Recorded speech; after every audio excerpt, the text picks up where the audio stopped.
ভাইজান, আপনার কাছে লাইটার হবে? লাইটার নাই। আপনার বাড়ি কি এখানে? পাশের গ্রামে। ভাই, আপনি কি কাজ করেন? এই যে নৌকা আছে, মাছ ধরি। তা আপনার দিনে ক টাকা আয় হয়? হয় কিছু। এই নৌকাতে মাছ ধরে আপনার সংসার চলে? চলে, উপরওয়ালা চালি দেয়। ছেলে মেয়ে কজন? আছে গোটা চারেক।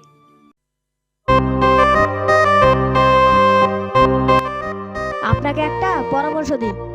কি পরামর্শ শুনি? এই যে ধরেন, আপনার একটা নৌকা আছে, আর একটা নৌকা কিনলেন। কিনলাম, তারপরে? এই দুটো নৌকা আপনি একটা চালাবেন, আপনার কর্মচারী একটা চালাবে। তা থেকে যে আয় হবে, আপনি সংসারে কিছু লাগাবেন আর কিছু সঞ্চয় করবেন। আরেকটা নৌকা কিনে ফেললাম, বাহ বাহ। নৌকা দুটো কিছুদিন চালানোর পর বেচে দিলেন। বেচবো কেন? আরে, বেচে দিয়ে আপনি ট্রলার কিনবেন। ট্রলার, আপনাকে আর এই নদীতে মাছ ধরতে হবে না, আপনি সমুদ্রে মাছ ধরতে যাবেন। বলেন কি? হ্যাঁ, আপনাকে নিজেও মাছ ধরতে যেতে হবে না, আপনার লেবারে মাছ ধরবে আর আপনি শুধু টাকা গুনবেন, টাকা। জানেন, কলকাতার বুকে আমার 3টে বাড়ি, নামি দামি স্কুলে পড়াশোনা করে আমার ছেলে মেয়ে, 4খানা কোম্পানির মালিক আমি। জীবনে পরিশ্রম আর পরিশ্রম, এগুলো তো আর এমনি হয়নি। এইসব আমাকে বলে লাভ কি?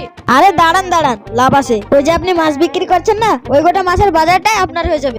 আপনি ট্রলারটা বেচে দিবেন, আর মাছও আপনাকে বিক্রি করতে হবে না, আপনি বিদেশে চলে যাবেন, আর এনজয় আর এনজয়। এই যে আপনাদের পরিবেশ, এই আপনাদের নদী, এই যে আপনাদের গ্রাম, প্রাকৃতিক পরিবেশ, মুক্ত বাতাস, প্রাণ ভরে নিঃশ্বাস নিচ্ছি। প্রাণ ভরে নিঃশ্বাস নিচ্ছি। আপনারও ভরে যাবে, এরকম একটা পরিবেশে থাকবেন আপনি। এই খালি গায়ে একটা গামছা গায়ে দিয়ে একদম পাই পাই করে ঘুরে বেড়াবেন।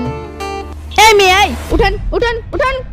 খালি গায়ে এনজয় করার জন্য এত কিছু করতে হবে? আমি তো এখন এনজয় করছি।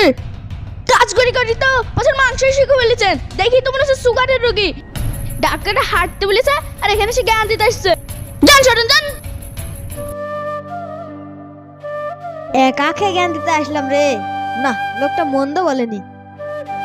সুখ একটি অলীক বস্তু, এর পিছনে আমরা আলিয়ার মতো ঘুরি। কেউ সুখ পেয়ে সুখটাকে আমরা সুখ মনে করি না, আবার সারা জীবন ধরে সুখের পিছনে আমরা ছুটে চলি। সুখ এক প্রজাপতির ন্যায়। প্রজাপতিকে যেমন ধরতে গেলে ধরা দেয় না, ঠিক দাঁড়িয়ে থাকলে প্রজাপতি গায়ে এসে বসে, তেমনি এই নাটকের মধ্যে দিয়ে এটাই বোঝানো হলো। একজন ব্যক্তি সারা জীবন পরিশ্রম করেছে, অর্থ উপার্জন করেছে সুখের জন্যে, বিশ্রামের জন্যে। সেই বয়সে তার বয়সটা চলে গেছে, প্রকৃতি উপভোগ করার মতো সেই সময় তার নেই। আর অন্যজন প্রকৃতির মধ্যেই সুন্দর স্বাভাবিকভাবে বেড়ে উঠেছে, অনাবিল সুখ প্রশান্তি এবং শান্তির মধ্যে দিয়ে সে বেড়ে উঠেছে।